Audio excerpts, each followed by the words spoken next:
দেখুন, আমি যখন নতুন ছিলাম তখন আমাকে এত কোম্পানিরা ড্রেস স্পন্সরও করতো না, আমাকে কেউ মেকআপও স্পন্সর করতো না, আমার সাথে এত অ্যাসিস্ট্যান্টও থাকতো না, এত বাউন্সাররাও থাকতো না, এবং আপনারাও আমার ইন্টারভিউ নিতেন না, যেটা সত্যি।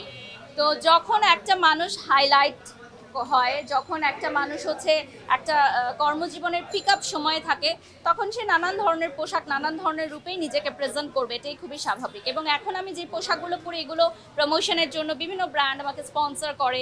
আমার মেকআপও আজকে স্পন্সর, ড্রেসও আজকে স্পন্সর করেছে, এই জুয়েলারিটাও আজকে একটা কোম্পানি স্পন্সর করেছে তাদের প্রমোশনের জন্য।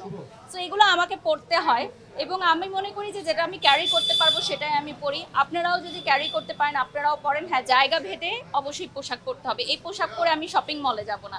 আমি আজকে একটা অ্যাওয়ার্ড ফাংশনে এসেছি, দ্যাটস ওয়াই আমি অ্যাওয়ার্ড ফাংশনেরই ড্রেস পরবো। যেমন জিম নিয়ে অনেকে কথা বলে আমার পোশাক নিয়ে।